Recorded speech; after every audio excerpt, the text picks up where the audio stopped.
नमस्कार। आप सभी मित्रगण कैसे हैं? बढ़िया होंगे। अपने परिवार का ख्याल रखना, सबके साथ ठीक ठाक रहने की कोशिश करना।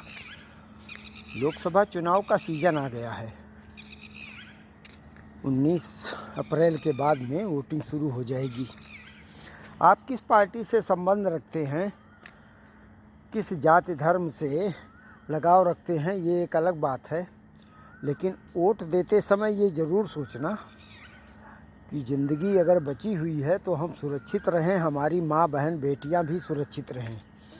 किसी ऐसी पार्टी को ना वोट दें या उनको ना जनाधार समझा दें और पकड़ा दें कि वो बाद में हमारे लिए ही मुश्किल हो जाए।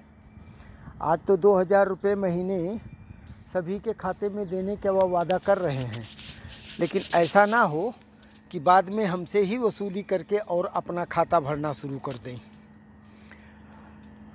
कुछ राशन और कुछ पैसे को चक्कर में अपने बहन बेटियों की इज्जत को मत गंवा देना।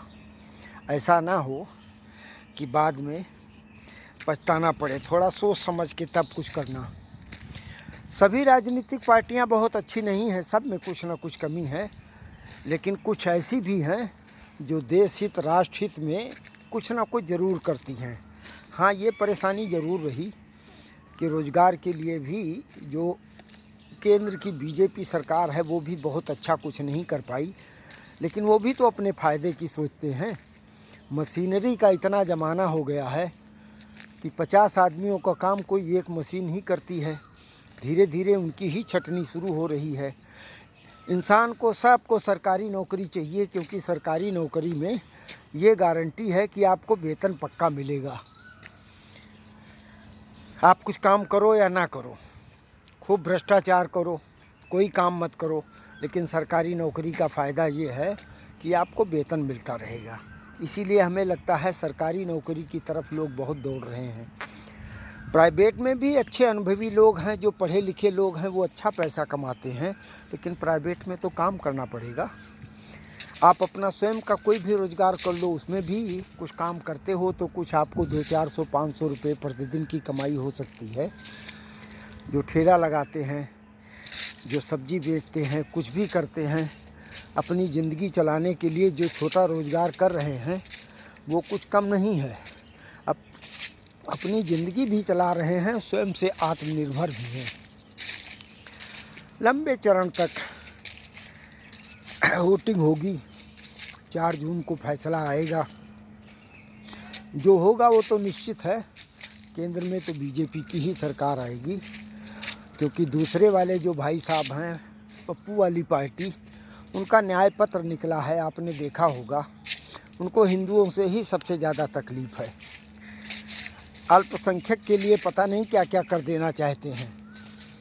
वो सोचते हैं कि इस हिंदुस्तान में केवल वही है, हिंदू तो केवल एक वोट का जरिया है, इसके अतिरिक्त कुछ नहीं। तो अगर वो ऐसा सोचते हैं तो हमें भी उनके बारे में ऐसा ही सोचना चाहिए। इस बार उनका बिल्कुल सर्वनाश कर देना बिल्कुल आवश्यक है, जिससे जो हिंदुओं की वो हमेशा अवहेलना करते हैं वो उनकी अच्छा, बाकी कुछ तो ज़्यादा प्रॉब्लम है ही नहीं। पप्पू जब तक ज़िंदा है तब तक पार्टी का अपना अंत करके ही छोड़ेगा, उसको आगे करके, और जितना भी भाषण दिलाएंगे उतना ही बीजेपी को फ़ायदा होगा। जो क्षेत्रीय पार्टियां हैं वो किसके साथ गठबंधन करके कैसे चल रही हैं वो देखने वाला है। ओवैसी के खिलाफ एक माधवी लता जी चुनाव लड़ रही हैं, मुझे तो देखकर बड़ा अच्छा लगा। कल इंडिया टीवी पे आई थी, जिसमें आपकी अदालत का आयोजन होता है, उसमें उनका पूरा भाषण हमने देखा, वक्तव्य सुना, बड़ा मज़ा आया। सच में फायर ब्रांड महिला हैं और बीजेपी में एक अलग टाइप की अलग जगाने वाले महिला का प्रवेश हुआ है।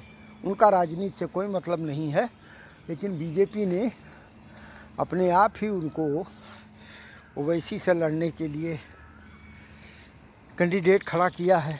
देखो क्या होता है। बाकी सब ठीक है, गर्मी की शुरुआत हो गई है, गेहूं की फसल की भी कटाई प्रारंभ है।